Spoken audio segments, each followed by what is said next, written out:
baby. We have reached Friday. And you know what happens on Friday. But we are here and we are live on YouTube. And I think we got people already populating the chat.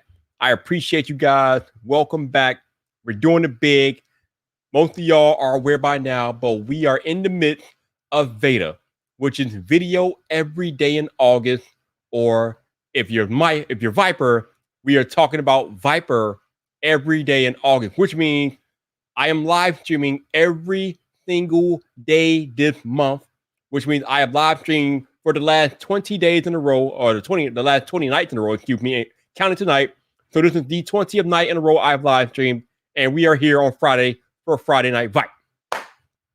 But let's go ahead, let's get into the introduction, and let's talk about gaming and where gaming is tonight, because gaming has evolved since I've been alive, and it's crazy to see how far gaming has come from where it was when I first started gaming a long time ago, into what we are dealing with today in terms of gaming and gaming in the age of the internet. So let's do the damn thing. Give me a second here. All right, so if you are new here, this is the part of the live stream I'm going to need you to pay attention to and listen to me very closely. If you're a regular, you know what's about to happen next. But if you are new here or you are watching the replay, I need you to listen to this next part very carefully. This is the part of the live stream where I'm going to need you to turn your volume down.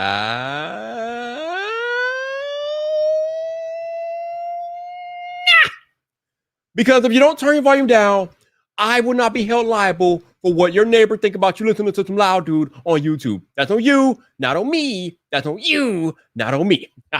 So turn your volume down. Let your boy Viper go to work. And then once I get the intro out of the way, you can turn it back up or do whatever it is that you do when you're listening to a Friday Night Vibe. Now, with that disclaimer out of the way, let your boy go to work and get to the intro, and then let's see what we got. So, this is your last warning. Turn your volume down right now. Turn your volume down. Woo! Oh, yes, my favorite part of the live stream. Oh, yeah. All right, here we go. Woo, woo. Let's go, baby. Let's go, Viper. Let's go. Let's go, baby. Let's go. What's up, people? This your boy Viper, the man about tech, and we are live.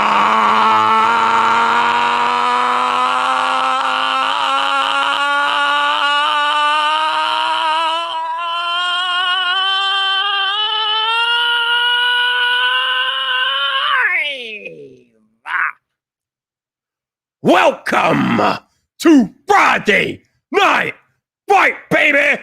Woo!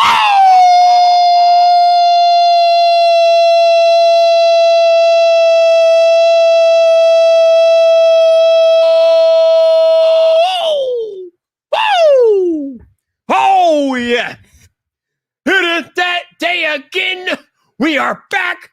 We are live on YouTube! Woo! Yeah!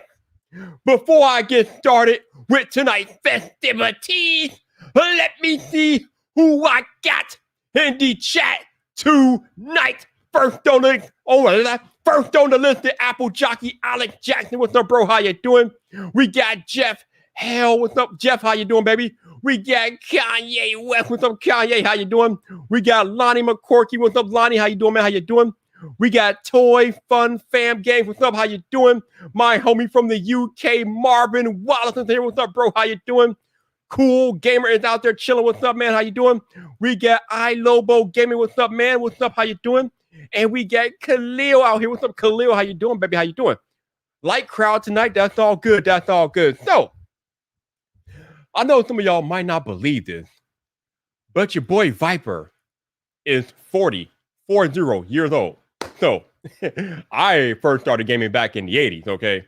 There was no internet gaming back in the 80s. We had the Atari 2600.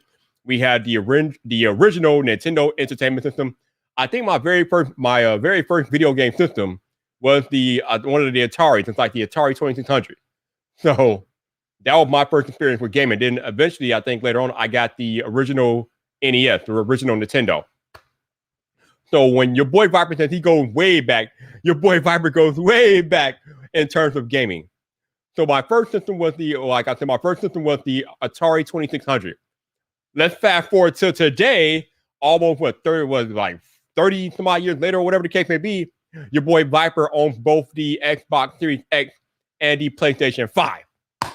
So, given the fact that I've been gaming since the late 80s up until now, gaming has changed a lot since the late 80s. Man, gaming has changed a lot. So, I think the first like internet connected gaming I believe with the original PlayStation or PlayStation 2, one of those. I think they would open like the first game where you could like connect online, I think, and play or whatever. And then eventually Microsoft launched Xbox Live, and then it just went to the stratosphere with the introduction of Xbox Live. But along with the introduction of Xbox Live, then you have PlayStation Network and different things like that.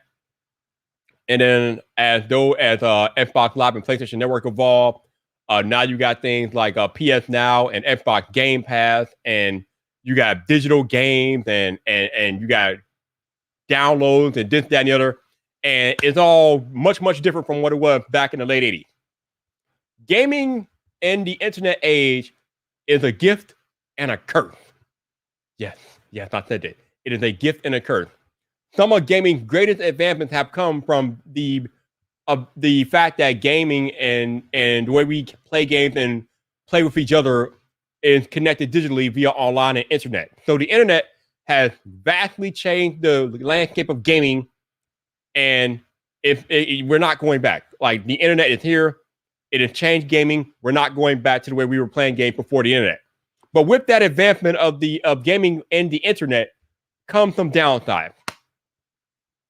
Chief among them being half-baked games. Now, I bring this up because today we got news that when Halo Infinite launches later this year for the Xbox consoles, it will be launching with certain parts of the game missing. There will be no co-op multiplayer, and there will be no multiplayer map editing. A lot of people are upset about this because both of those things are a staple of the Halo franchise, especially as it relates to multiplayer, and not having those at launch and kind of rubbing some folks the wrong way. But this is symptomatic of a much bigger problem with the age of internet and gaming, or I should say, this is symptomatic of a much bigger problem with gaming in the internet age. The fact that developers can release half-baked, unfinished games. Actually, that was one of the biggest criticisms about Xbox Game Pass about a year or so ago. A lot of people felt like developers release half-baked, unfinished games to Xbox Game Pass, and it kind of felt like it kind of diluted the service because they felt like most of the games on there were just half-cocked and they weren't ready for prime time. Oh, so your game's not ready for prime time? Throw it on Xbox Game Pass, whatever. Luckily, I think Xbox Game Pass, through efforts of Microsoft, has gotten a much better reputation today. Although some of that is still true with maybe games that aren't completely done coming to Xbox Game Pass, this, that, and the other. The other thing that is annoying about gaming in the age of the internet is the day one patch. Oh my God. You can't even play your new game because you gotta install a day one patch. What? Actually, let me rewind. Actually, no, that's not even a bad part. That's not even the worst. Let me rewind. Before you even get to the day one patch, you have to download the game. Now, it's a lot better today because you can pre-download games, so you don't have to wait for the game to download when you get to the official release date. Like Madden officially releasing today, but you could have pre-downloaded Madden a week ago, or hell, you could have pre-downloaded Madden like a month or two ago, I believe. So even though Madden officially releasing today, you could have had it loaded up on your Xbox or PlayStation 5 or whatever the system you have. You could have had it preloaded like a month ago or at least 2 months ago. So that's cool. But before preloading was possible, when a game came out, if you brought it digitally, you had to download the game first. And if you even brought the physical copy of the game, sometimes you still had to download parts of the game before you could play it, even if you brought the physical copy of the game, because most games today require an internet connection. What? What do you mean? Why does a single player game require an internet connection? It drives me crazy. Again, I'm an old school gamer from the 80s, baby. I am not used to having to be connected online to play a single player video game. It makes no sense. I'm playing by myself. Why the hell do I need to be connected to your server to play a game that I am playing alone? Nah. It just drives me up a wall. But this is gaming in the age of the internet. They have to be constantly connected to servers and this, that, and the other. Not to mention, you got to even agree to an end user license agreement before you can even play the damn game. You got to sign your life away before you can even play a game today. It's not like it was back in the 90s and the 80s where you could just buy the cartridge, pop the cartridge in the Nintendo or the Genesis or the Nintendo 64 and rock and roll. No. You got to sign your life away. No. First, you got to download it, and then you got to day one patch it, and then when you get to the intro of the game, you got to sign your life away with an EULA. Then maybe you could play the game. I mean, damn, what is going on? It is craziness. Now, again, that's not to say that it's all bad gaming in the age of the internet, because the fact that you can play with your friends from different states and different countries is incredible. That has completely reshaped the video game industry for the better. So some of that stuff is cool. Although you got a lot of trolling and people like trying to cheat and mod and different things like that.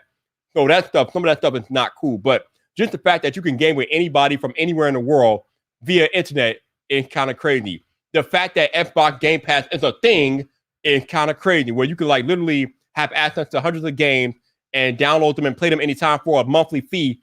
That did not exist in the 80s. It did not exist. So that's pretty cool.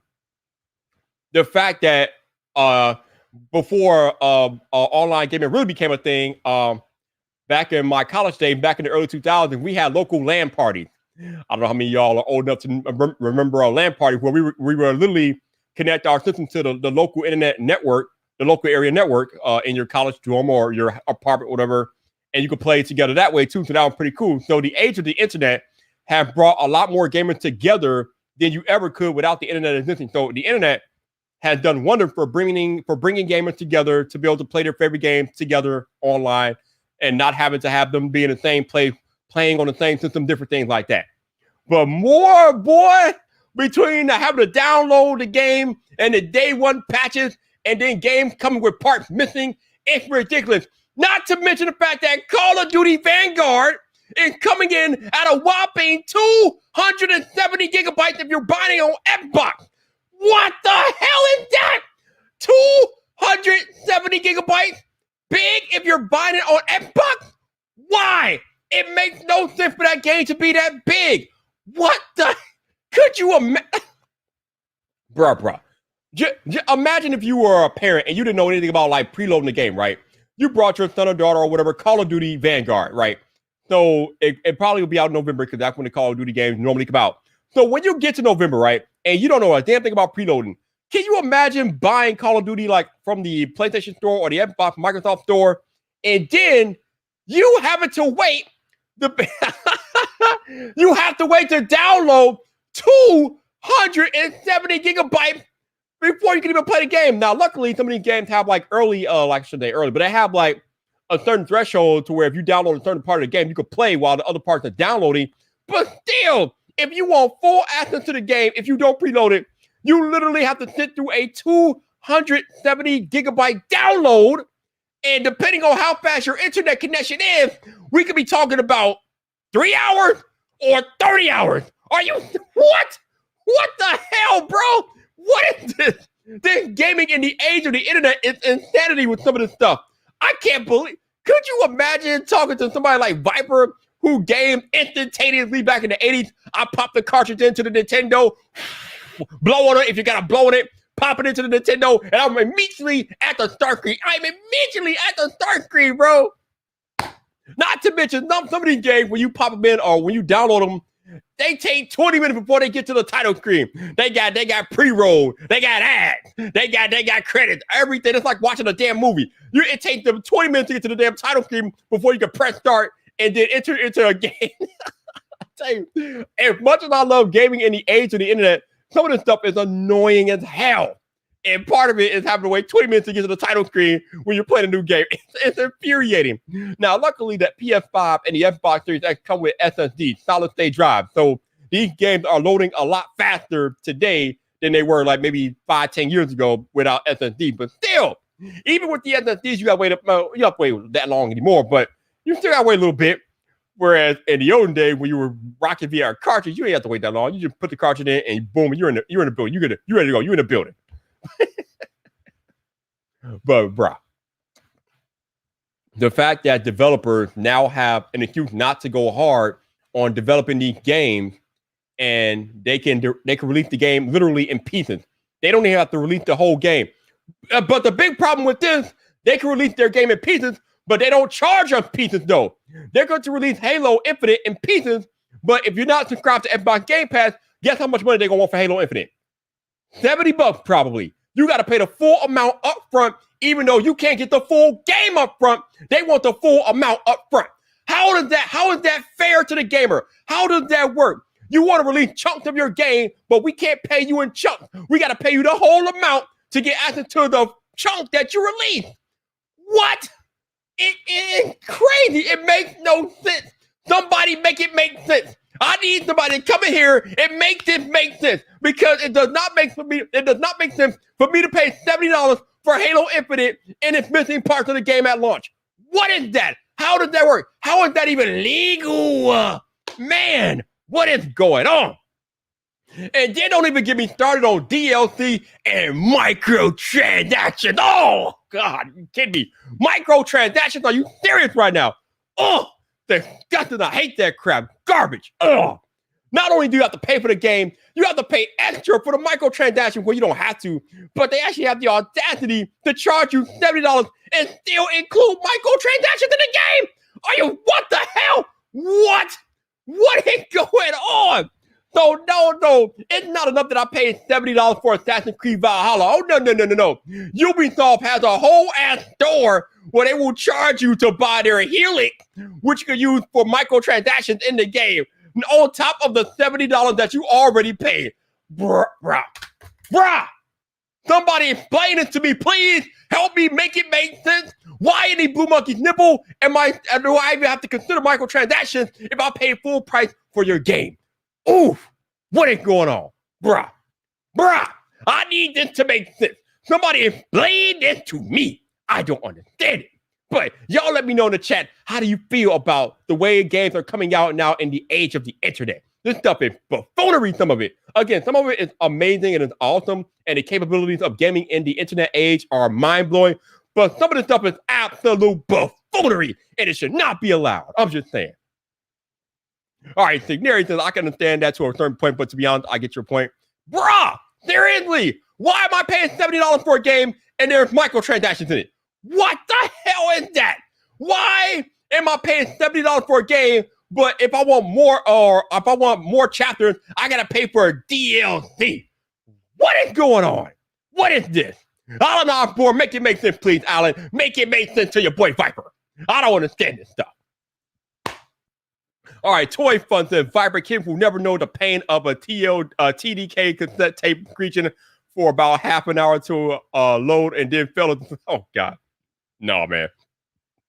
These millennials are not about that life. These millennials are not about that life. They will never know the struggle. They will never know the struggle of...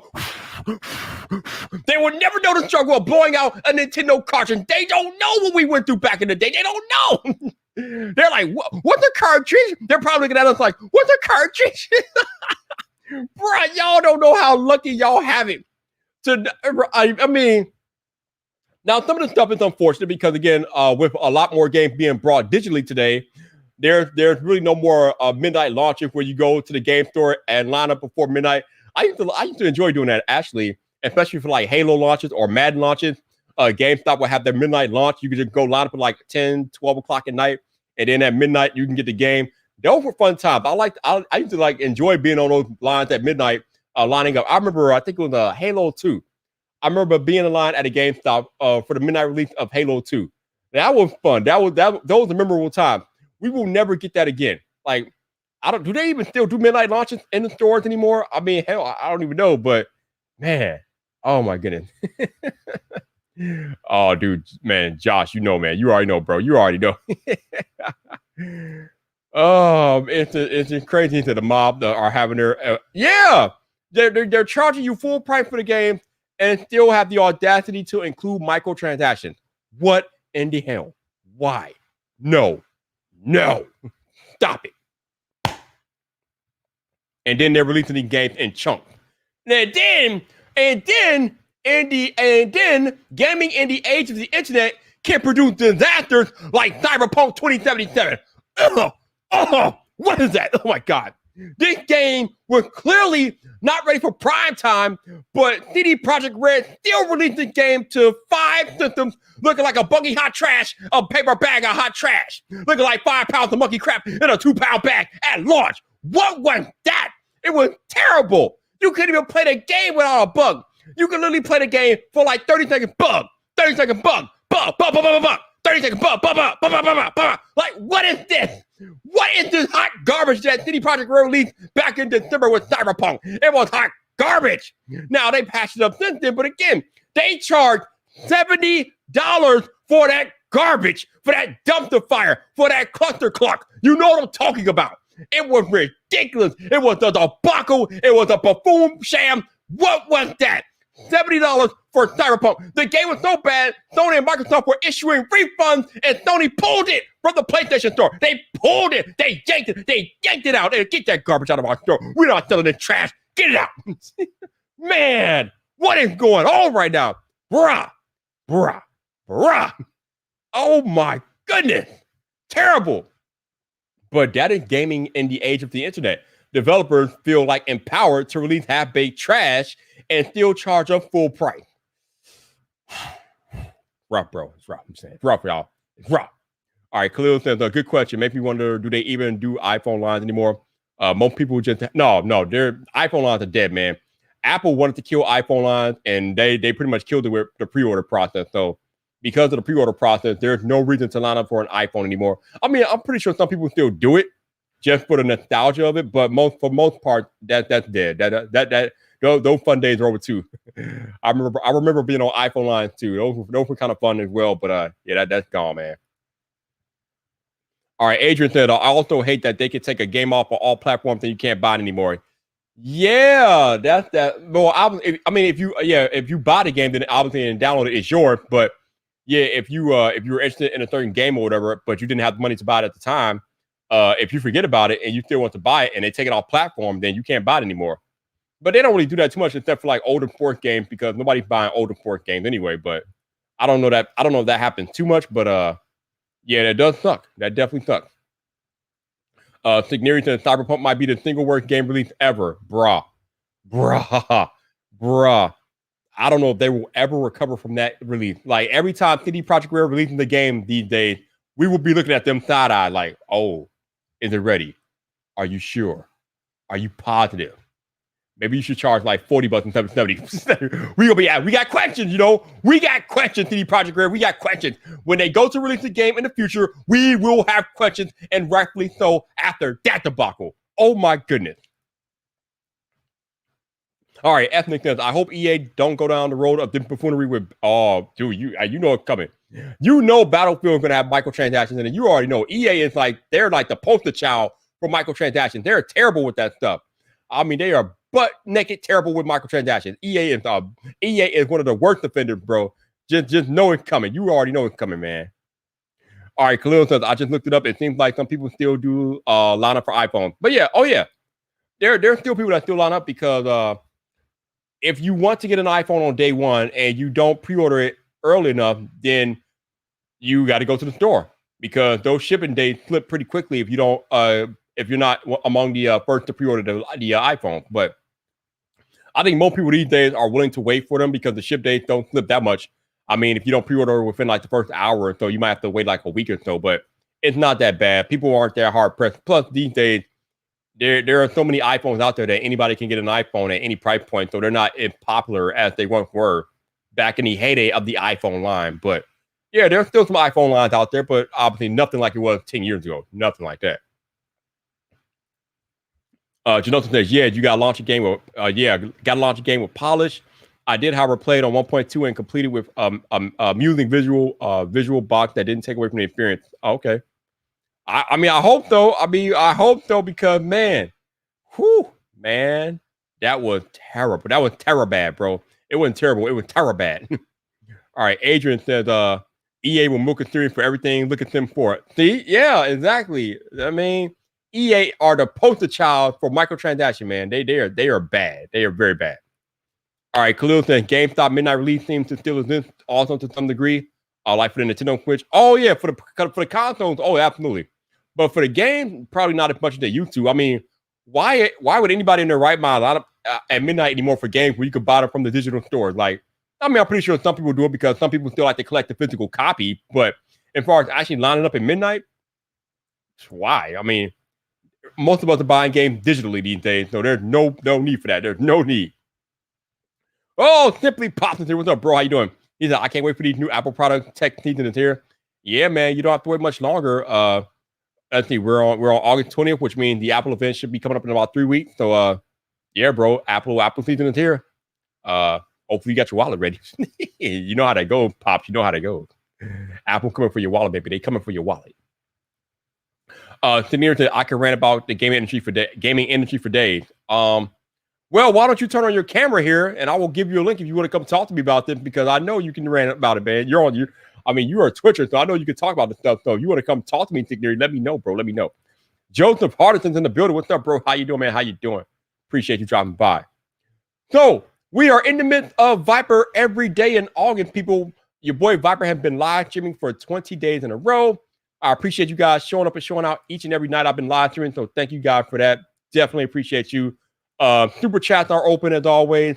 Whatever you guys are willing to contribute, greatly appreciate it. It is not required. I always tell you guys that they are not required, but I just want to remind you that the option is there should you choose to do that. But again, we're hanging out, we're chilling. We are in the midst of Viper every day in August, and oh my God, we are coming up close to the end of this. Can you believe it's been 20 days already? It's been 20 days already. Holy crap! Woo! All right, Jonathan says, I think Cyberpunk is getting 1.3 soon and supposed to fix 100 more bugs, but hell, if they delayed the game to 1.3 with release, I would have preferred the launch date instead. Hey, man. Hey, I'm just saying. Good. I hope you don't hold back. I hope you don't hold back, because, we don't hold back on Friday Night Vibe. We let it hang out here, son. So you come on the stream tonight, you better come hard, Tigneri. You better come with it, baby, because we don't hold back out here. This is the flagship show. We don't hold back on the flagship, baby. We don't hold back. Let me get you the link real quick. We can do the damn thing. We can let you speak your piece tonight. I have no problem with this. Let's go.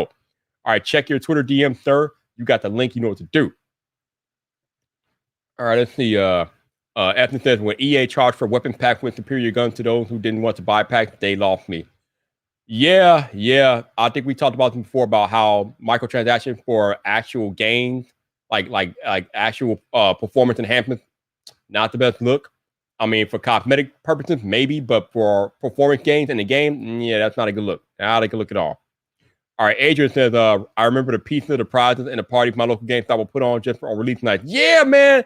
Now, my GameStop wasn't that gangster. I think I remember like one midnight release where they had maybe food and drink for us, but usually that was not the case. Not usually. So some of y'all, if y'all had pizza at your GameStop, y'all had the special GameStop, man, because your boy Viper did not have the special GameStop. Not like that. We wasn't doing it like that. Not at all. Not at all, man. But I do kind of miss it, though. I do kind of miss the whole midnight release thing.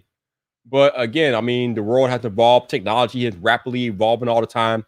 The gaming industry is rapidly evolving. So with everything so rapidly evolving, the times change, and the way that we consume content changes, and the way that we are buying video games has changed forever. It's not, like I said, it's not going back.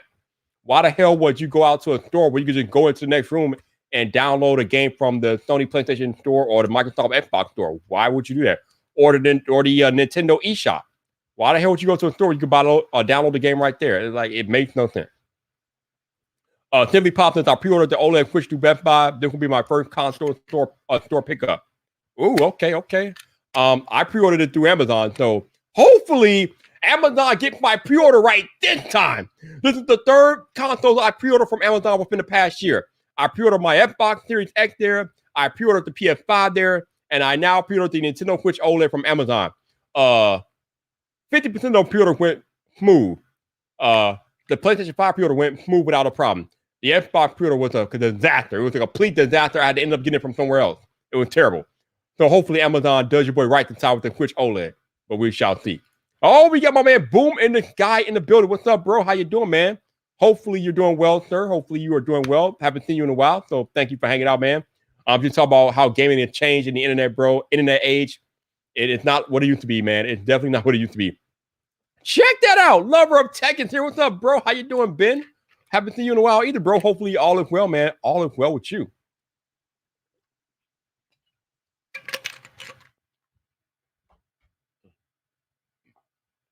Oh, your birthday tomorrow. Well, yo, happy early birthday, sir. Hopefully you have a good one, man. I hope you got some big plans for your birthday, man.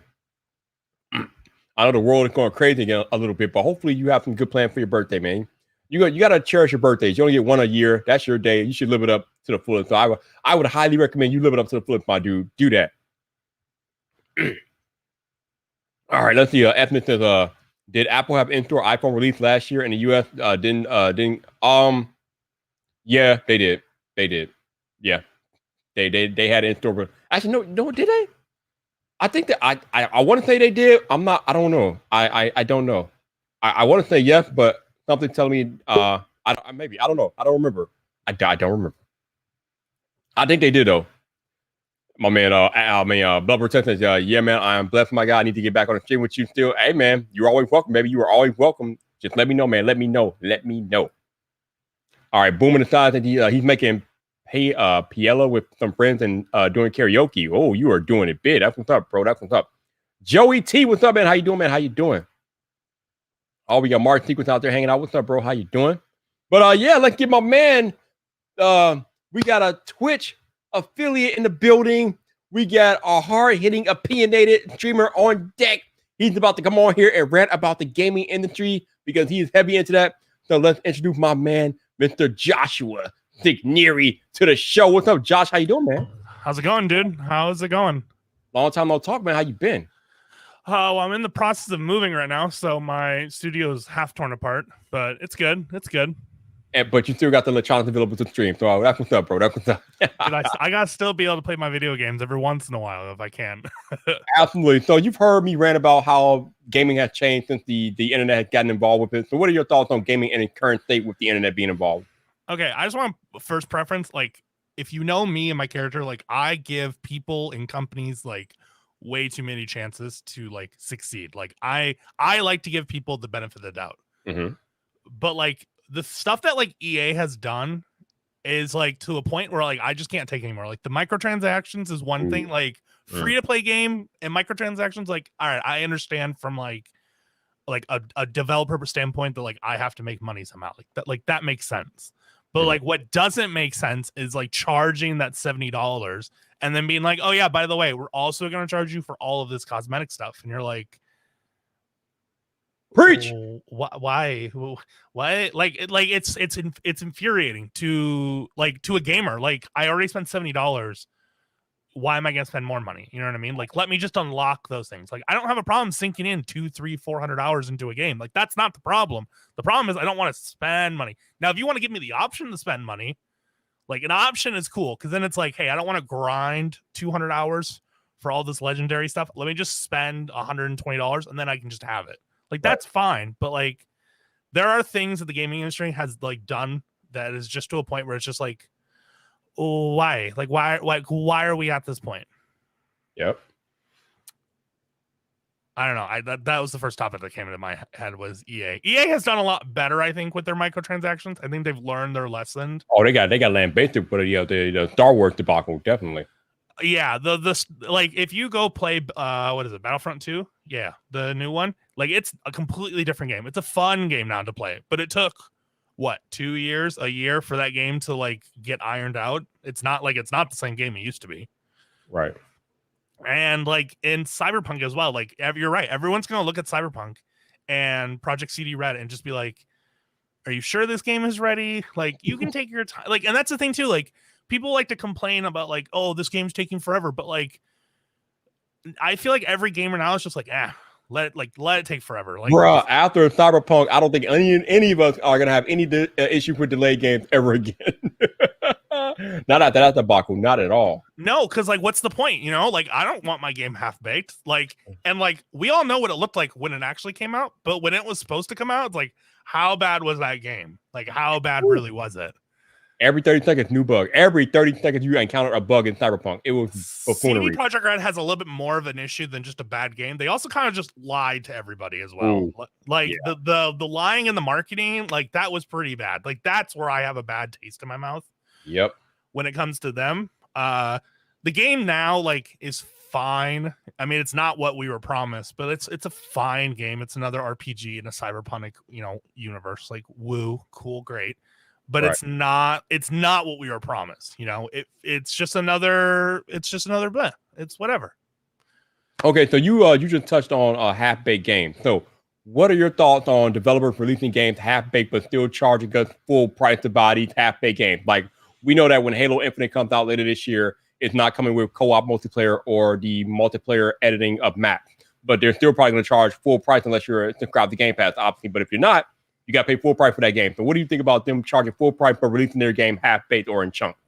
Okay, I understand this logic up to a certain point, and I understand it from the developer side, but I get where you're coming from. So like, for instance, Microsoft is going to make this game. 343 is making the game, I think, if I remember correctly. Yes. So 343 is going to make this game. They're going to spend all this time, money, energy, and just a ton of energy to develop this game. But they're not going to be all done with it. So they're going to charge you that full $70 because they know you're going to pay the full $70 for it to get it. They know you're going to pay for it, even though it's not completely done. But if they wanted to pay, if you only were charged for what you were using, looking at it from a developer standpoint, there's no way like I would maybe return to that game. You know what I mean? So if I don't return to the game, then they don't make their money. You know what I mean? Mm-hmm. So like as a developer, like I get where they're coming from, but like you're paying us the full price. We'll release it, over the course of a year or 6 months or 3 months or whatever long it takes. But we're going to charge you the full price because we need that money to fix our, like to make, to, not go completely under, as a company. Like that point I understand, but I also get where you're coming from, but like, why should you charge me? So it's a very much like, it's a tug of war type of thing. But like from a developer standpoint, it makes sense for them just to charge you the full 70 because like I probably am only going to play the, I probably would play the campaign and then maybe a little multiplayer, but like not a ton, So they're going to look at me and they're going to be like, well, we're going to just, if you want to just play the campaign, that's fine. But it's $70 versus, 30 or 20 or, because then like most of that money is the time going into that development. All right, so let's talk about the comment that digital tools that the trade put out there. He says, I always wait 1 year when a game is released, then I pay $10 to $20 during a special to buy the game. The secret for game purchases is patience. So this is interesting to me, Josh, because we just had a developer, I think, who was Days Gone, I think came out like 2 or 3 months ago, and he was whining. He really was complaining about how people don't pay full pricing for games. Because I think there was an announcement that there will not be a sequel to Days Gone. He was like, if you want a sequel, pay full price for the game. So on the heels of that developer complaining about how people don't pay full price for games, and then we're looking at the comment, what are your thoughts on this? Okay, I'm also that gamer. I'm a gamer that'll look at a game and be like, all right, I like this game, but not enough to pay full price. So I can wait, So like Scarlet Nexus is a great game. Okay. I literally saw Scarlet Nexus. I love the trailer. I loved everything about it. And I was like, this is a cool game, but I know I don't have the time to play this game right now. And I'm not ready to spend like $60 or $70 or, $50. I will wait for this game to come down in price. And I remember seeing Scarlet Nexus literally was on sale on Steam for like 20% off. I think it was like $40. And I was like, all right, that's cool. That's great. I can wait a little bit longer. Because I'm also waiting for the Steam Deck, which I know is a totally different conversation all on its own. But I am very much waiting for that product, because when that product comes, then my gaming choices get very much I change a lot more, between playing emulated games to playing games that that I'll have more free time to play, like Scarlet Nexus, which is what I want to play, but I don't have time to sit down, and I don't want to buy it on PC. And then also because I have a Switch and I would love to play it on Switch, but I don't want to play on 720p graphics or 480p or whatever Nintendo decides to spit out of that controller. But that's all of it. That's a wholly different, subject. So like, I have no problem waiting for games that I know I'm going to like, but like I could wait for it. I just bought Doom Eternal, and that game came out like what 2 years ago, 3 years ago, and I just played that was 2019, yeah. Yeah. So, I mean, and I didn't have to pay full price. And I think I got it on a deal too. So it's just like, there are certain games I will pay full price for, like Battlefield, like I will pay full price for. Like me and my friends are very excited for that. I'm coming from Battlefield 3. So like, I'm very excited to, see where, how Battlefield has evolved since then. I've never liked any of the other games, but this game has enticed me a lot. So I'm very excited. And then games like Breath of the Wild 2, like I'll buy that day one. Oh because, yeah, like absolutely. it's a Zelda game. Like I can't not buy it. Yeah, and I think you kind of bring up a good point there. You have developers openly complaining about gamers not paying full price, but like you said, Josh, and I've heard it from other people too. If a game, if there is an anticipated game out there and they know it's going to be good, they're buying it day one. They're paying full price. They're not waiting for a sale. They're buying it full price. So I don't know if that's on the gamer as much as it is on the developer to make a compelling enough game to make people want to buy it on day one and not wait for a sale. So I think that whole psychology of it all is pretty interesting to me.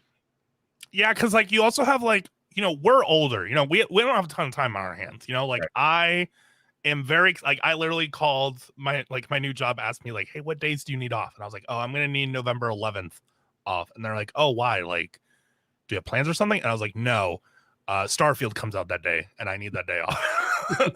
I take days off of work because I know I'm gonna want to play this game. And Starfield I've been waiting for since it's like leaked videos, 2-3 years ago. So like I'm very excited for this game from Bethesda. Plus Bethesda is one of my favorite companies as well. So like I have no problem buying this day one because I know I'm going to enjoy it. But like you and I are also we are the minority of this group. We are not the majority when it comes to gaming. It is the kids that are in middle school, high school, even elementary school to a certain extent. It's that age bracket, right? Is where Microsoft is literally leaning on. And for them to buy a game day one makes way more sense, but they don't have to now because Game Pass exists, and Game Pass, Microsoft just hit the nail on the head for gamers. And for how cheap it is, it's like what, $10 a month, $14 a month, like something anywhere from 10 to 15, depending on which package you get. But yep, yeah, like that's not a bad price because like Scarlet, like if you look at it, like you just have to at least play one different game a month, just one, and you don't even have to play the whole thing. You just need to play like 2 or 3 hours of it. Because if you break down a game, like if it's $70 and it takes you 10 hours to play, you just divide it, and that's how long it costs you per hour to play. So it's like you only have to play one $70 game about halfway through to make it worth your time to even like to continue paying for it, So it's just like, okay, well, how do we compete against that, Because like PlayStation's looking at that, which like they haven't really better be looking. They better be looking. They're not, but they're not looking. They're just like they better be. That exists. That's a thing. Cool. I made a whole video talking about this. They got a lot of views. I said that Game Pass could put PlayStation out of business. They don't figure it out, and I stand by that video. Like I'm not saying that PlayStation's in immediate danger, but in the next 5 to 10 years, if they don't find an alternative to Game Pass, it is not gonna be pretty for PlayStation. Look at it. Like it is. If I was 16, okay, if I was 16 and I had to ask my parents, or if I had money, like what console am I gonna buy? I would buy an Xbox. Don't get me wrong, I like PlayStation and I like the exclusives the PlayStation has, but like none of these games are coming out. Like none of them are coming out. Not the new God of War. You have Last of Us, which is the only game I can think of off the top of my head. Horizon Forbidden West coming out probably next year. You have these, and a lot of these games are just on PS4. So it's like I probably already own a PS4.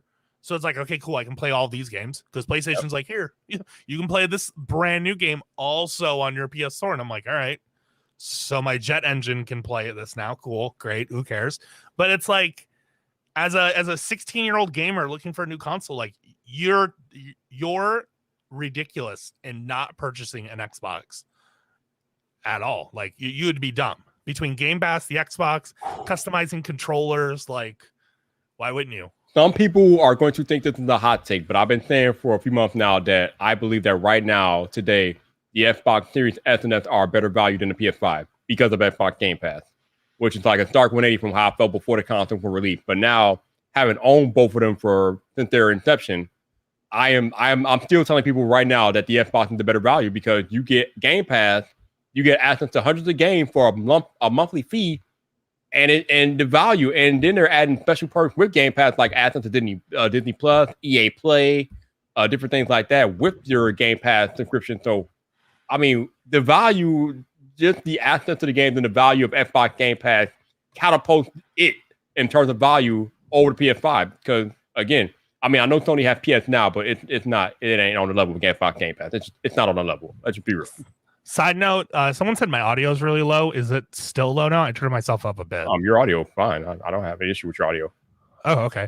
I think that's just the way. I think what you're talking about. You're talking about the bass. I think that's just the way the mic sounds. I think that's how it's coming out.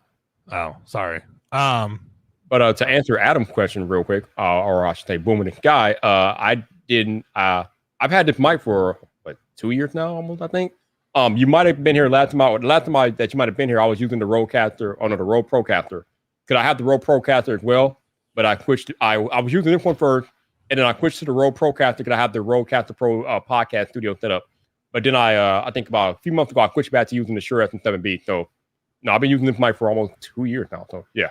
I've had the pod mic, side gear note, but I've had the pod mic from Rode for the last 3 years now. It'll be 4 years in April, I think. And for $100 mic, like it hits all. It does everything you need it to do. I do need a new mixer, and I'm looking for a new mixer, but I don't know. I have a keyboard addiction right now, so that's where a lot of my money is going to.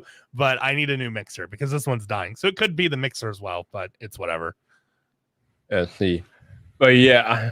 Again, I like that. If somebody was to ask me which one would they buy, me owning both consoles, I would tell somebody to buy the Xbox. But that's no shade to PS5. I don't think that's a big hot take. I really don't. No, I know it's not. You know it's not. But you know how the fanboys are. The fanboys will be furious at that stuff. But don't get me wrong. Like I like PlayStation. Like don't get me wrong. I do too. I like PlayStation's like their exclusive games are.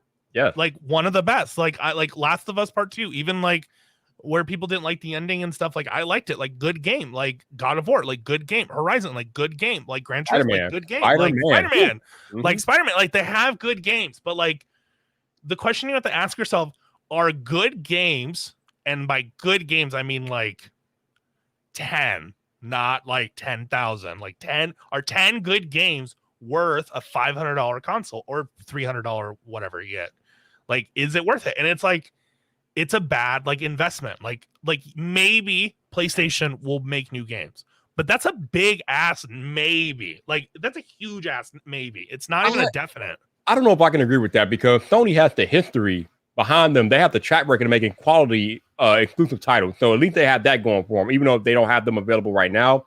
We know that in the next 2 or 3 years, they're going to have bangers because they have the history. They have the track record behind them for that. So they have a proven track record. So I don't know if I would agree with that. But like I said, right now, Xbox is the better value because you can't mess with Game Pass. Game Pass is unstoppable. Here's where I can argue with you on that point. Because like I do see where you're coming from. Okay. But like Microsoft is buying studios. Yeah. Like they're going out of business. Like Bethesda, I literally wish I can name more off the top of my head, but like Bethesda is really the big one because it's really the one that I think matters to a lot of people. Because like Starfield's not coming to PlayStation. No. You are literally getting that either on PC or Xbox. And to be honest, if Microsoft wanted to be really mean, they could just be like, it's only on Xbox. It's only on Xbox. If you want to play it on PC, we'll put it on Game Pass. That's the only way you're getting it. We're not putting it on Steam. We're not putting it like, nope. And that would be really interesting to see if Xbox was just like, yep, you can only get it on Game Pass. Or if you want a physical copy of it, you know, like if you want to play it on PC, you can only get it on, you know, Game Pass for PC. And that's it. Because then I'm sitting here, I'm like, well, now I have to pay for Game Pass if I want to play Starfield. And I don't want to like pay for Game Pass. Like, I don't pay for Game Pass because I have a PC. Like, I have Steam, and I have all of these other launchers that I can get the game somewhere else. I don't have to get it from, Xbox Game Pass. But if I just own an Xbox, yeah. Now, if you own a PC, I think purchasing an Xbox is not worth it. I think you should get a PlayStation because you can play all the games on Xbox. Yes, on PC. Definitely. But that's only if you already own a PC, you shouldn't in my opinion, I don't think you should pay for an Xbox. Mark Sequence, yes.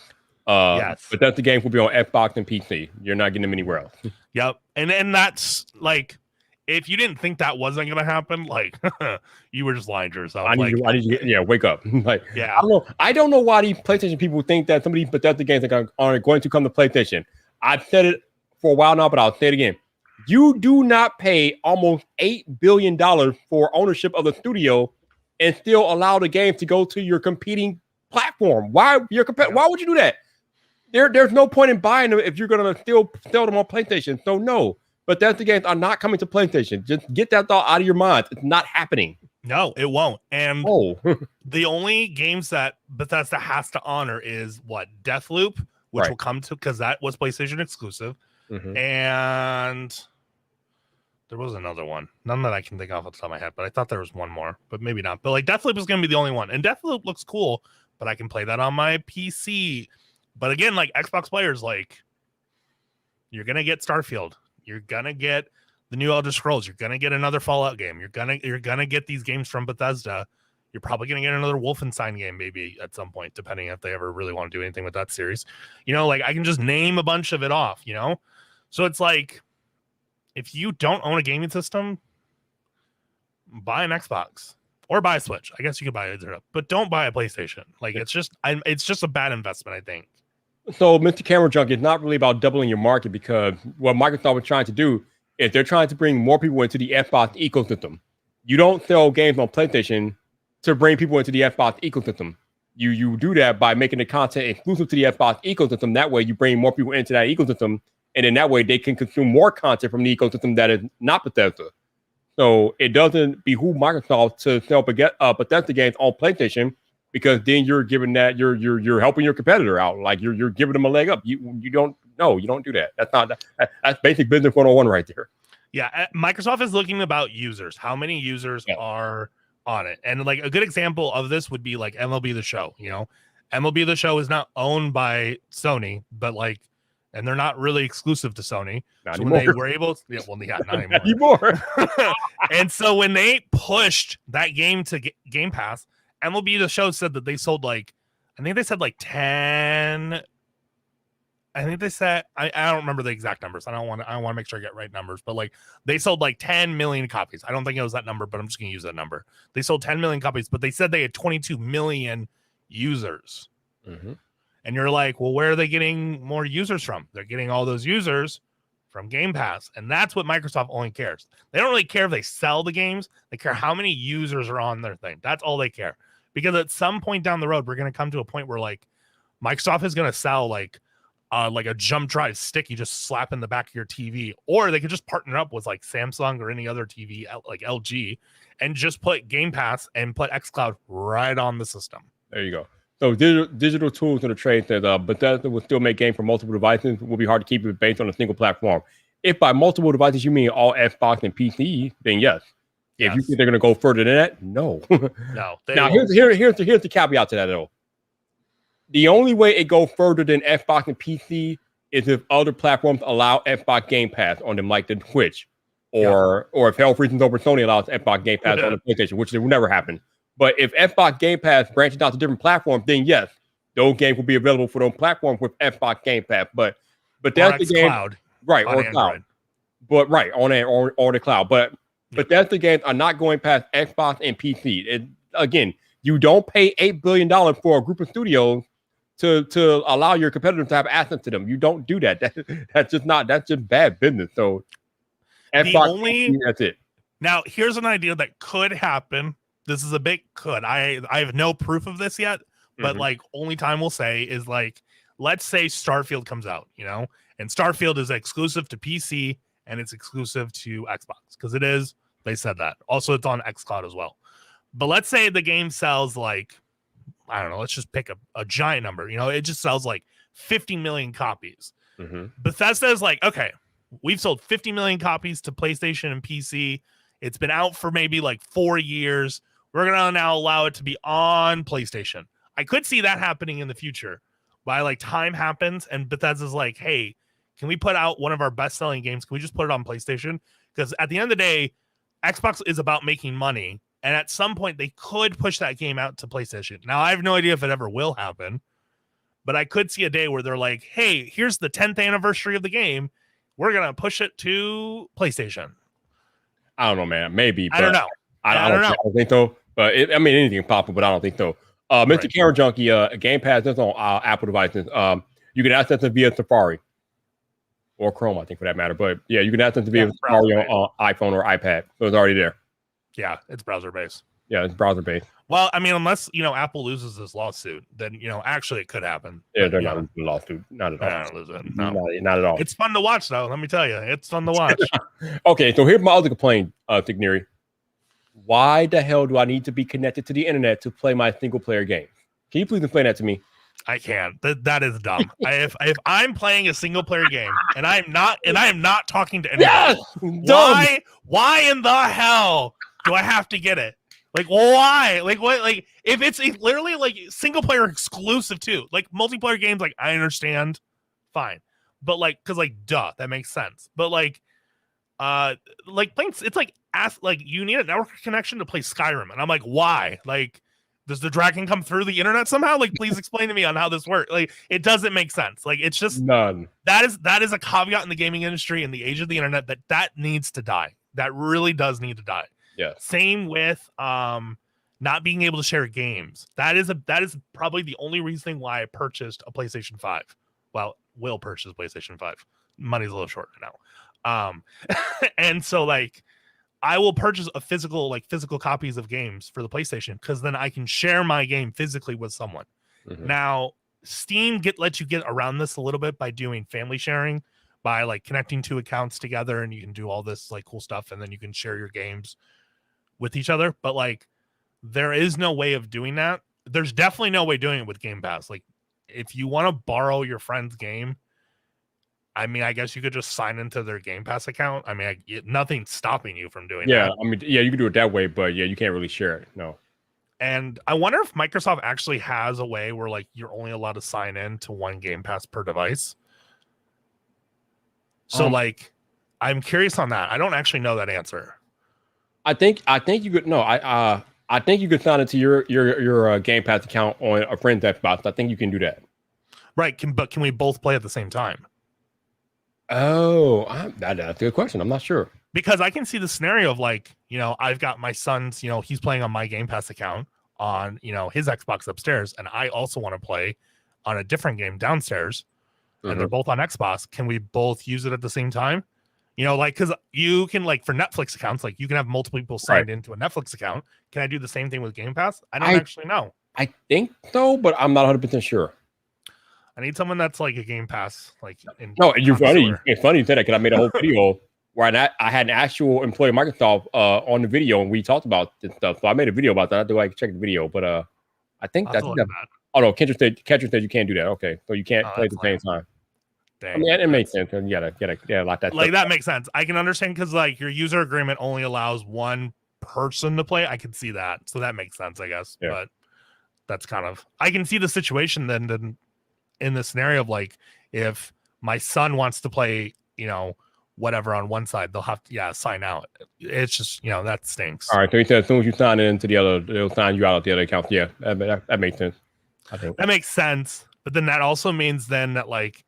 If you have multiple people in your household, so let's say like you and your son, or you and a kid, it doesn't have to be a son, obviously, but you and a kid, you have to have two Xbox accounts, two Game Pass accounts, which is where Microsoft makes double the money then. Mm-hmm. Yep. Yeah, it's all about the money, man. It's all about the money. Interesting. So, what else is grinding your gears about the gaming industry? Oh my God, you talked about it earlier. Sharing games still is a cumbersome thing, and I don't know how to get around that issue because like longevity of games. Okay. This is with the PS Vita and the PS3 store. Do you remember this story? PlayStation was going to shut down the servers. And yes, everyone got really mad about it, and then they decided to keep it up. Yeah. I understand why they want to shut the servers down, but like, if I buy a game on my PS Vita, I should still own this game, or I should still be able to play this game.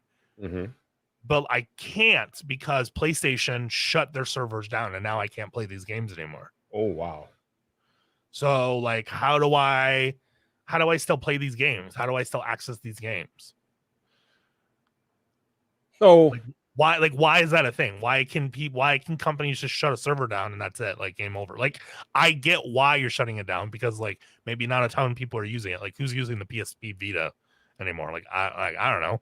Apparently, a lot of people are, because they complain about it. Yeah. So like, why is there like, maybe you don't need as many servers up and running, but can you like scale it back a little bit? Like, I don't know. Like, that's mildly infuriating. Same with like my Xbox 360. Like, I still have digital games I bought on that. Do I just not get access to those anymore? Like, why not? Why can't I have access to that? Catcher said all games should go to the GTA business model. No, that is also a thing. People need to stop buying like 3 different games. They need to stop buying Skyrim. They need to stop buying GTA 5, and they need to stop buying Mario Kart Deluxe 8. Like, these 3 games are still selling. These games have been out for 3 console generations. I would like a new GTA, people, but if you keep buying GTA, they're not gonna stop making it. Like, people complain like, why is Skyrim coming out again? Because you people keep buying it. Stop buying it. Actually, it's funny because I think there is a new GTA 5 coming out for PS5 and Xbox this year at some point. Yeah, because people keep buying it. There was a poll done, like 45% of people, like gamers out of like 100,000, have never owned a GTA 5. And I'm like, what do you mean? It's been out for over a decade. What do you mean you haven't owned it? You haven't owned it yet? And they're like, no. And I'm just like, why not? Buy it. I own like 2 copies of it. I own it on the 360 and I own it on PC. Like, stop buying this game. It's not, I mean, like, it's a good game. Don't get me wrong. Like, GTA and Skyrim and like Mario Kart. But Mario Kart came out day 1 of Switch back in 2017. And it is still like top 10 on the leaderboard today. Like, why? Catcher brings up a good point. I think they are still making new content for GTA. So that they have that going for them. But yeah. Yes, they are. And Skyrim's getting a new graphics update, which, like, I don't know how much more they can update that engine. But, I mean, like, that's good. But it's just like, stop buying this game. Please. I mean, it's a good game. Don't get me wrong. Like, I'm not trying to tell you like it's a bad game. It's a very good game. Like, the story of GTA 5 is good, but it's like, you cannot complain about wanting GTA 6 when GTA has made like $11 billion off of one game. I mean, like, no company's gonna be like, nah, we're not gonna keep working on that. Like, no, they're gonna keep working on it. Duh. I mean, yeah, people are still consuming the content. I mean, why wouldn't you? If it still sells. It finally dipped in sales this week from when I was looking at Spawn Wave. Yeah, I think we all want a new GTA. We are all ready for that for sure. Yeah. So tell people to stop buying that game. Just you gotta tell your friends, stop buying GTA 5. If everyone stops buying GTA 5, you'll get GTA 6 really quick. Yeah, definitely. So let's go into my Uber hot take that had a lot of people talking about for going. I put this video out, Josh. I alluded to earlier here in the stream. It is my opinion, before y'all come from my neck, it is my opinion that if by the next beginning of I can talk. It is my opinion by the beginning of the next console cycle, the next console generation, so maybe probably within the next 5-10 years, if Sony does not have some type of alternative to Xbox Game Pass, that Xbox Game Pass will put the PlayStation brand out of business. Josh, am I crazy, or do I have a point? Where do you stand on this? Yeah, you have to think about it. He's like, I probably need a moment. Okay. Oh, God. Okay, first of all, PlayStation does have something, I think. It's not Game Pass. Yeah, PlayStation Now, yeah. Yeah, that's garbage. That's the equivalent of, like, Games for Gold on Xbox.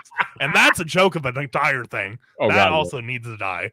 The fact that's not gone away yet, I don't know why. God, will PlayStation really be put under by Game Pass? I'm not saying immediately. I mean in the long term if they don't figure it out. I think what's really interesting is like I'm gonna like do history lesson here real quick. So like when it was the PS4 and the Xbox One X or whatever because Xbox doesn't know how to name things anything correctly. Look at Halo 1, 2, 3, 4, 5, Infinity. Okay, sure. Like PS4 was like the best console like ever at that time. Mm-hmm. It was great. It had everything. It was awesome. It was cool. It was great. And then all of a sudden, like Xbox just changed everything. The backwards compatibility on their old games, Xbox Game Pass, the ability to use xCloud, the controller, like Xbox really did turn themselves around and just became the gaming giant. Like they basically just listened to the community and was like, what do you want? I want to be able to play 360 games. Okay, sure. We'll put that on Game Pass. I want to be able to use old controllers on my new system. Okay, sure. We'll allow it. Like they spent like, I think like $2 billion on retrofitting all of their games to work on newer consoles. Mm-hmm. PlayStation just isn't listening to anyone. They just are assuming what people want, which right now PlayStation thinks that everyone just wants big open world cinema games. Last of Us, God of War, Horizon. All of them have the same thing in common. Yeah, I would agree that if Xbox or if PlayStation doesn't change its motto pretty quickly in the next at least half the cycle, so in the next probably 5 to 6 years, yeah, they're going to be in some serious hot water. I would agree. And again, I'm not saying that the PlayStation brand is bad. I mean, again, right now, Sony is still the market leader and still by far, even though I think Xbox is kind of catching them right now. But Sony is still the market leader. But here's the thing, though. And here's the thing that people are not realizing. The Xbox Game Pass subscription business model is literally changing the video game industry in real time. Like, we see it happening. Like, there are already people today having second thoughts about buying games for $70. They're thinking to themselves, why would I pay full price for a game when I have Xbox Game Pass, which gives me access to hundreds of games for a low monthly fee? Yeah. And here's the thing. One new PlayStation game is $70 or $60-$70, right? So let's say you buy the average, I think the average family probably will buy 3 to 4 games a year if we're being generous.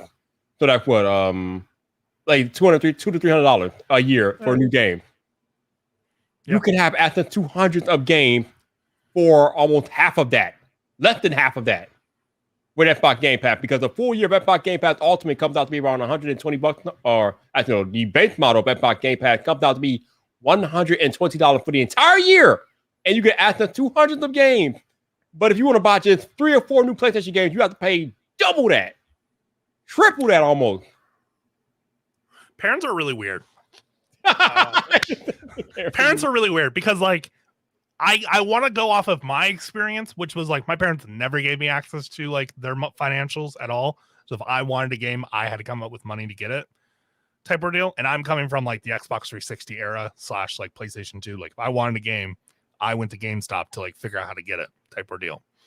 And then occasionally my parents would buy maybe 1 or 2 games a year. So like based off of that, like yeah, like if I look at an average parent who's like, okay, we're going to get you the Xbox because you also get Game Pass. Like they're probably doing some research on it. And their kid probably is like, yeah, I'm going to get Xbox because like everyone's on Xbox. At the time, probably a lot of people are on PlayStation. I don't know, man. Like games, like as a parent, like Xbox just makes sense. It's financially just cheaper. Especially if you have multiple kids. You have like 2 or more kids. It's a no-brainer.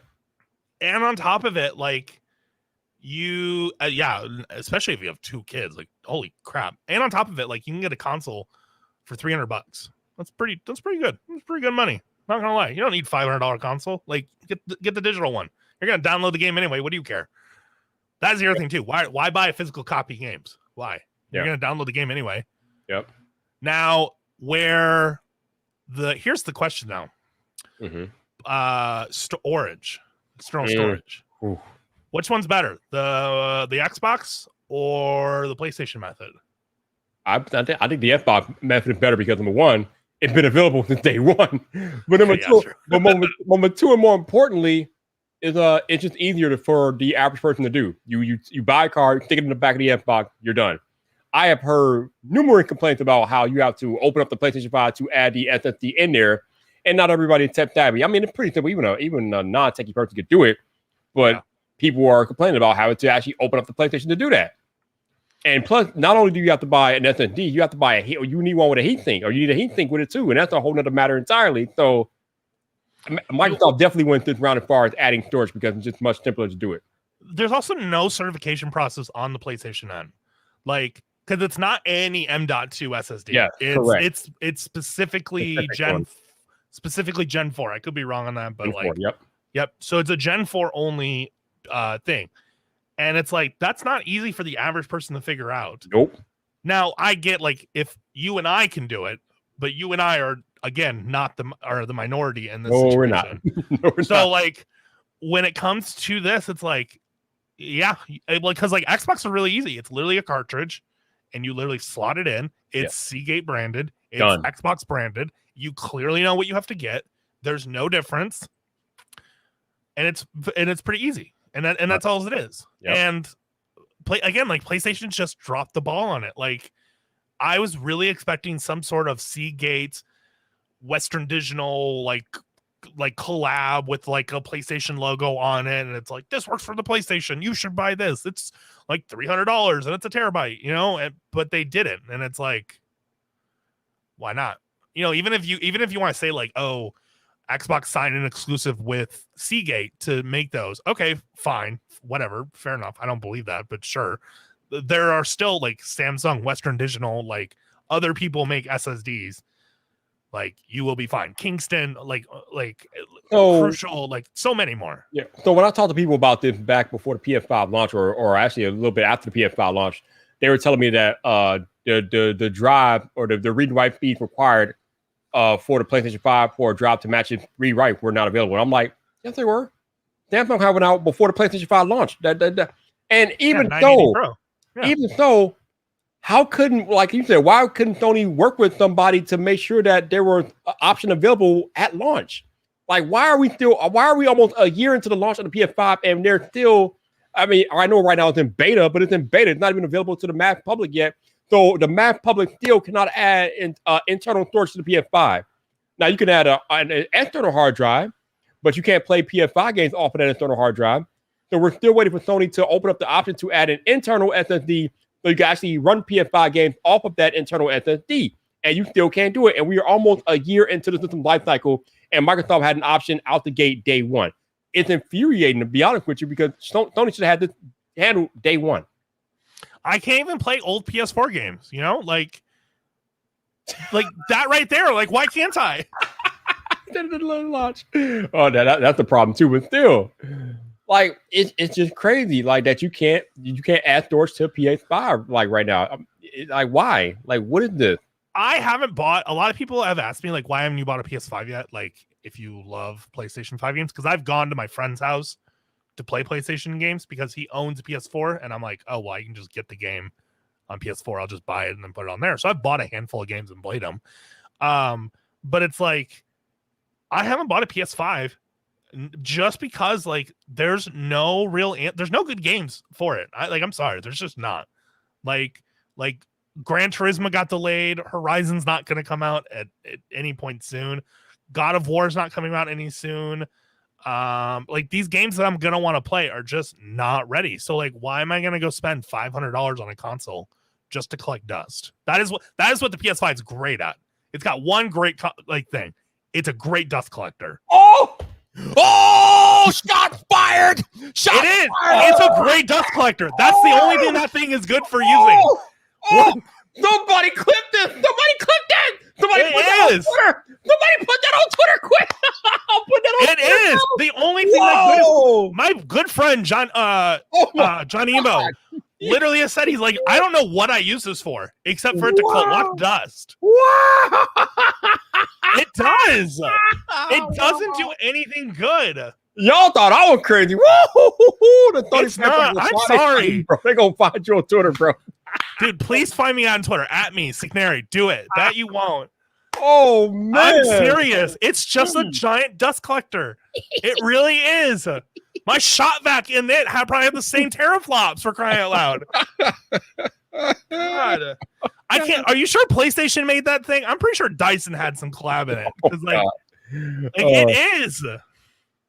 It's just a giant waste of it. Yeah, James, I agree. There are good games on PS5. The new Ratchet & Clank is excellent. Okay, fine. Yes, there are.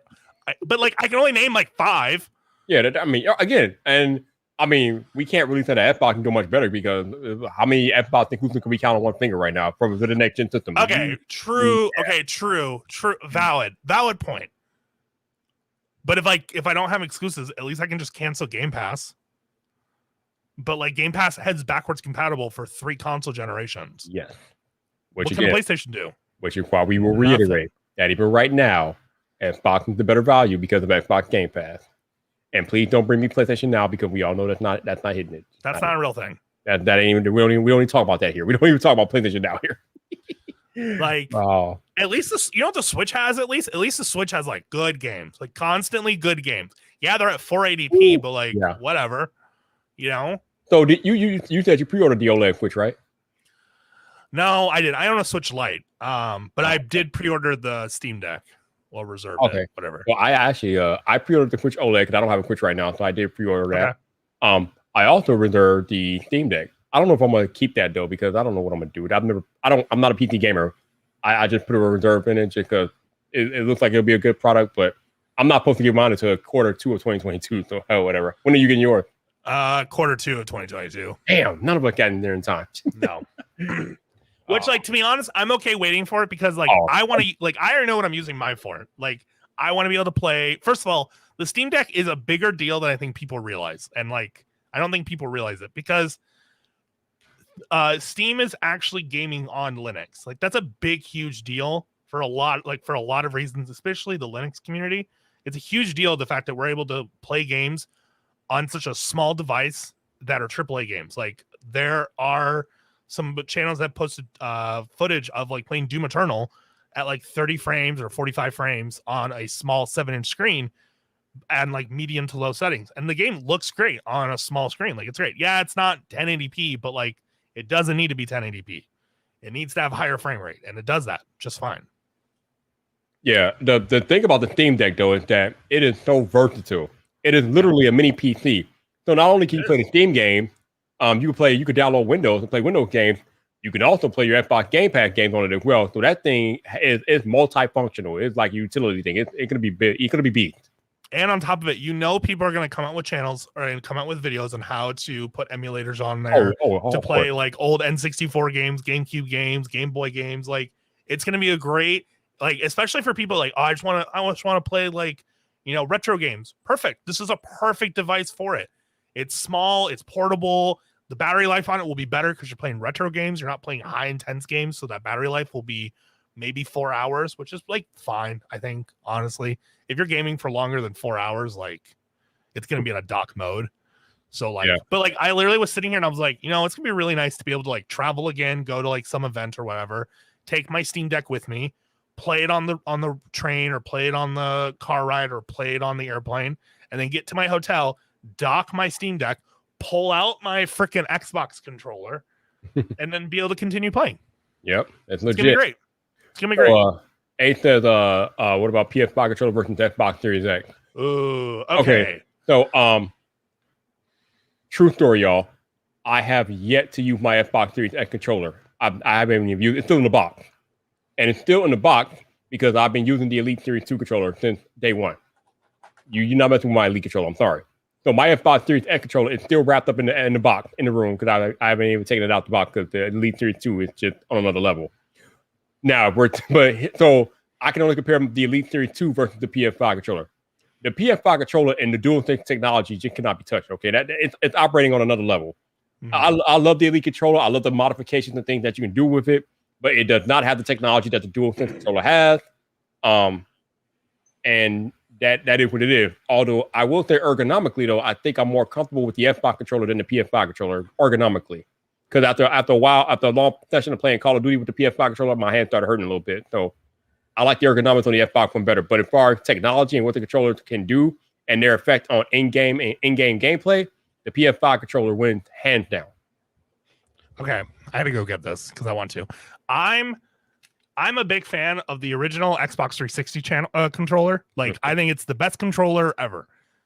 However, I do own one of the newer like Microsoft controllers, and I don't love this controller just because it ergonomically just doesn't feel right. It's still a good controller, but I just don't think it's the best controller.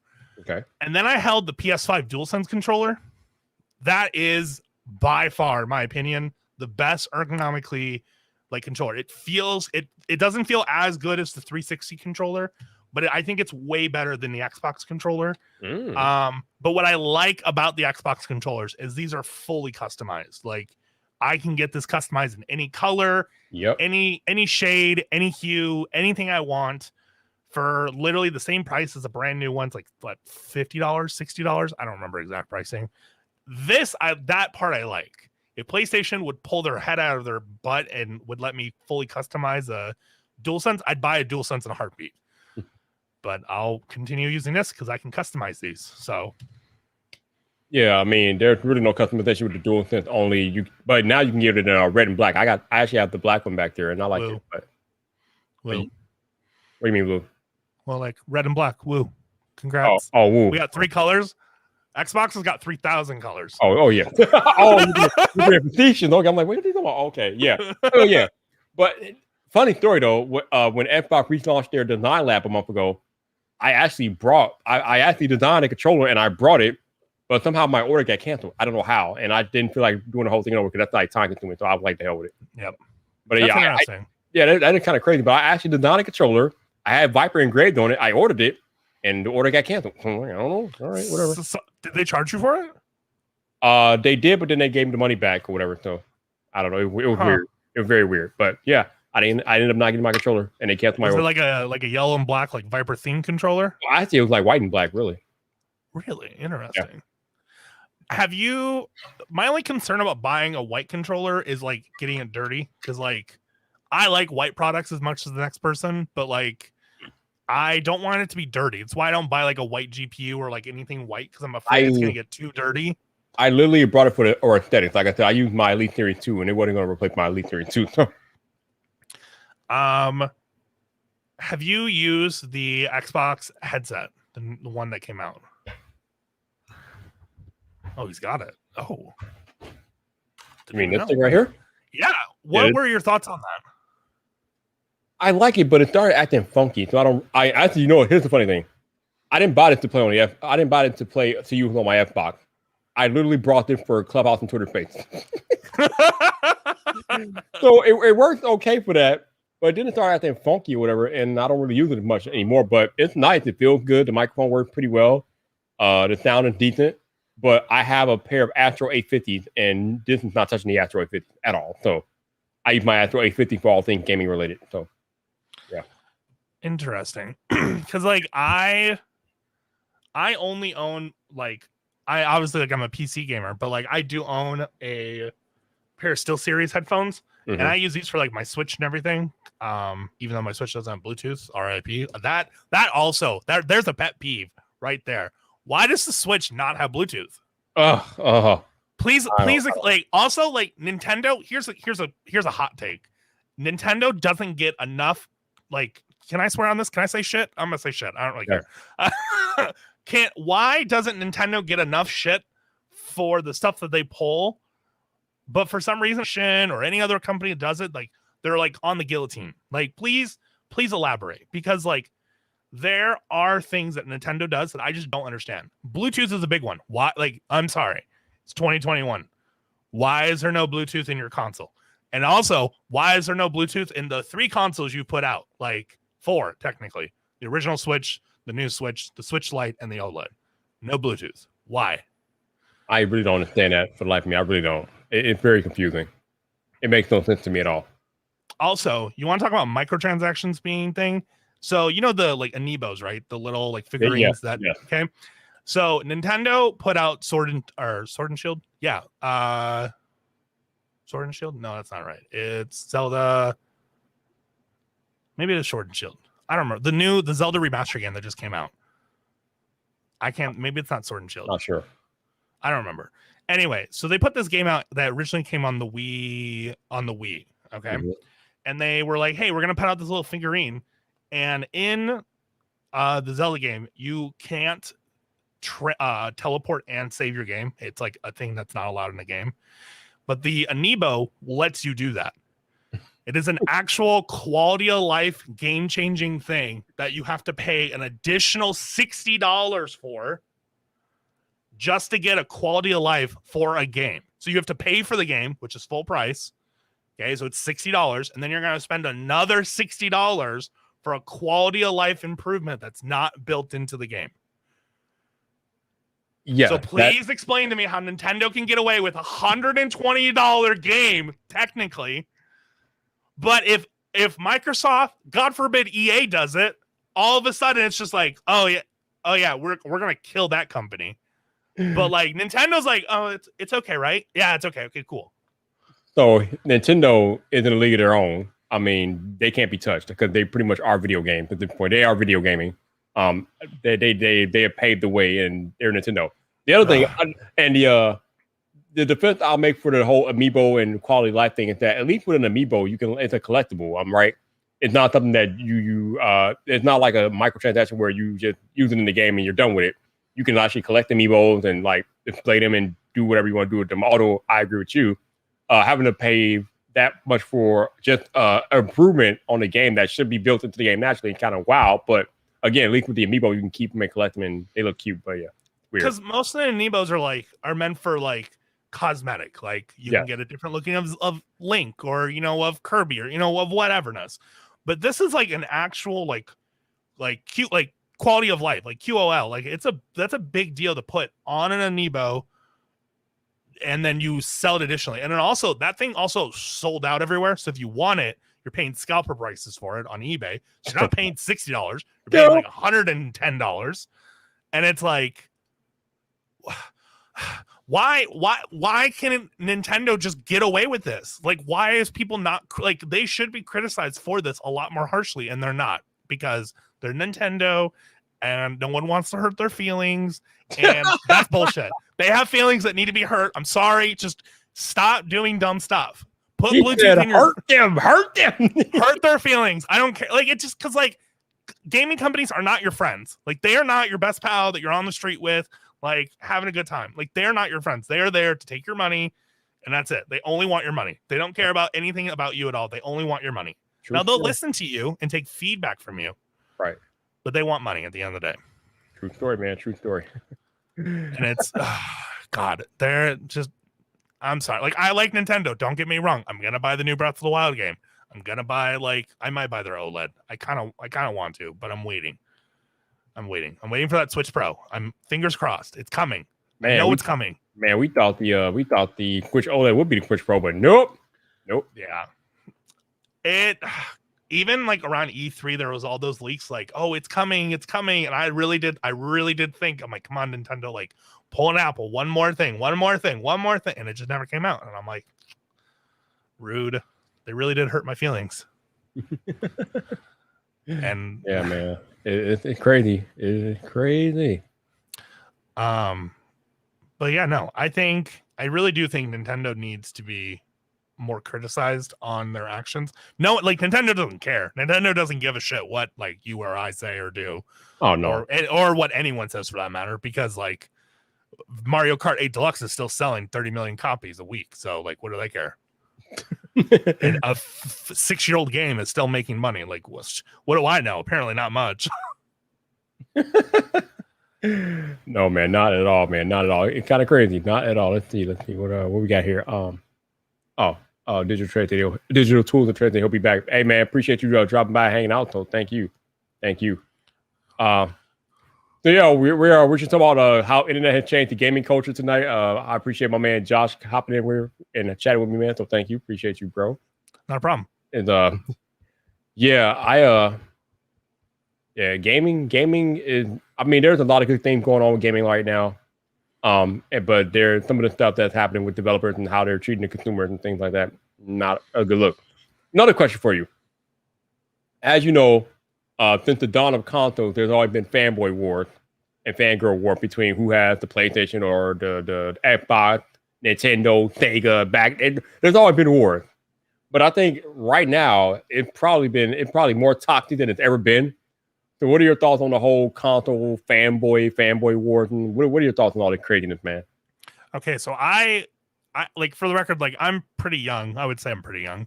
And like the console war that I went through was like the 360 or the PlayStation 3.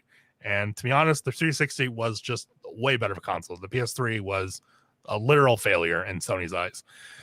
Coming to the Xbox versus the PlayStation, I do agree. I think it's much more toxic. And I think the Switch too, like, you've got this like three-way war going on. Like, PC gaming is all of its own. Like, no one cares if you're a PC gamer. PC gamers are just too elite for us console players.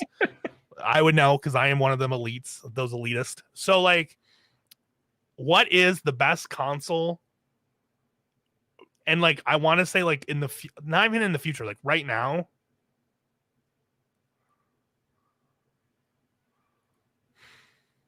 I'm going to say the Switch. I'm going to say the Switch is the best console right now. Ooh. Not the Xbox. It's like really close between the Xbox and the Switch. I don't think the PlayStation is the best console. I just don't. There's just not enough games for me to consider it. I can't play it on the go. I can't play any of these games on the go, whether it's through xCloud. And the Switch just offers a lot. It's a cheaper console. Okay. It's what, $300, $350, I think, for the OLED, which you should just buy the OLED. You'll thank yourself later in the long run. It's $350, so it's a cheaper console between the two $500 consoles. And I'm excluding the digital ones because I'm just excluding those. So I'm only doing like the premium consoles. So like between the $500, it's cheaper. I can play it on the go. I can take it with me. You know, Xbox, right. You can kind of do the same thing. I can play on a browser, you know, so if I take my laptop with me, I can play it on the go. You know, that's cool. But the Switch, I don't need an internet connection with. You know, I don't need an internet connection to play Breath of the Wild, a single player game. I don't need it to play co-op, you know, couch side, you know, Mario Kart. You know, I don't need it to play Bowser's Fury. I don't need it to play, you know, No Man's Sky. I don't need an internet connection to play these games, which is cool.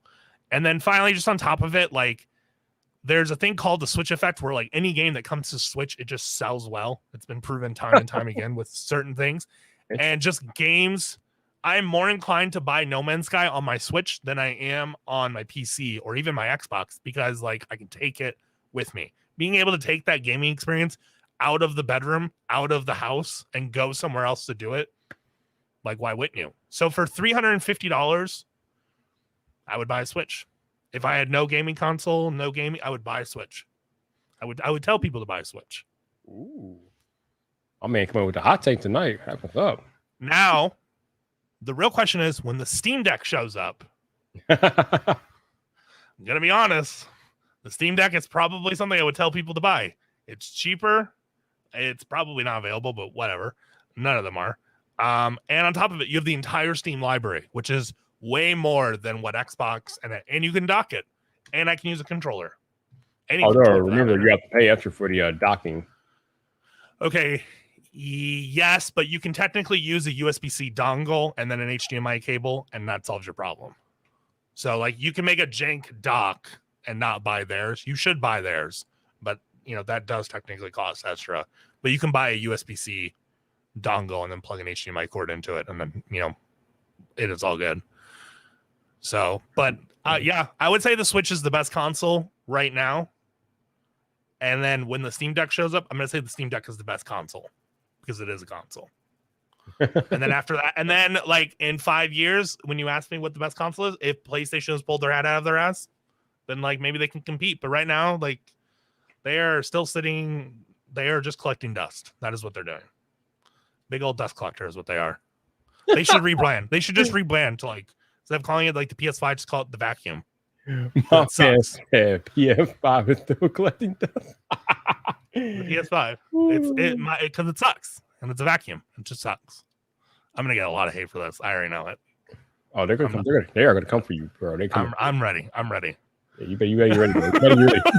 I'm gonna tag you and be like, Viper, help me. Oh, that is too funny, man. That is too funny. Oh my goodness. Oh man. Let's see. Anything else on your mind? I'm really debating on buying a Flip 3 and leaving the iPhone ecosystem, the Apple ecosystem. So there's that. Wow. Okay. I don't know. I really like the Flip. The Flip phone's cool. I know a lot of people don't like it. I think people think it's a gimmick, but I don't know. I think it's cool. It brings something to a phone that like I just don't get. But I also haven't used Android since like Android like Marshmallow. So like I'm still like hesitant. I like my iOS. I like it. I think I'm comfortable enough to leave. But also like I really like my Apple Watch, even if it is a Series 1. So you have a Series 1 Apple Watch? Wow. Oh yeah, it's right here. Series 1 Apple Watch. Why haven't you updated?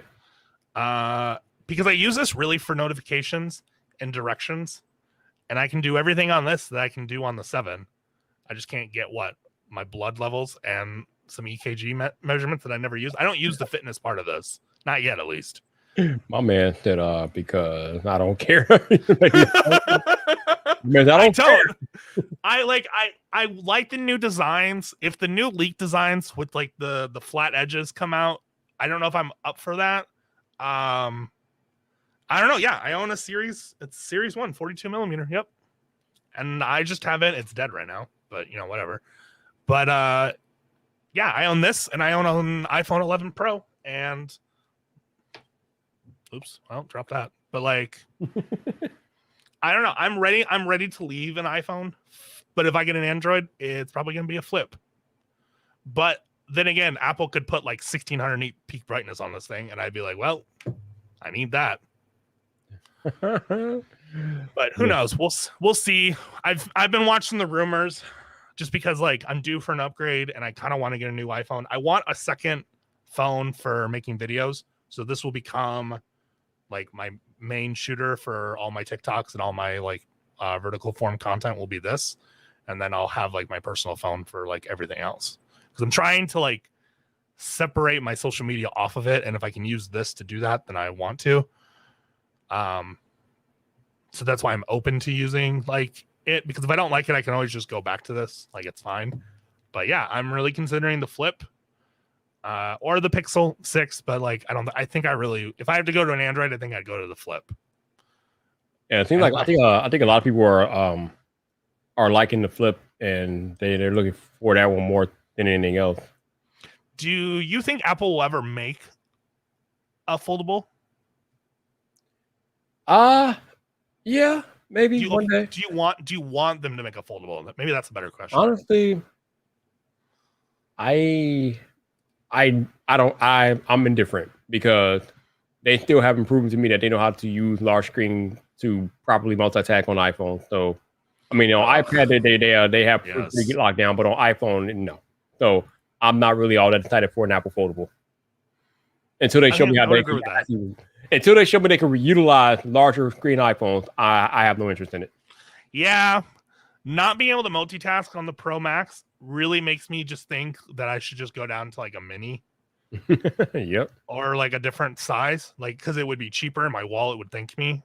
But like, yeah, like not being able to multitask on a larger phone, even like the iPad itself, not being able to multitask, that's a conversation probably for a different day.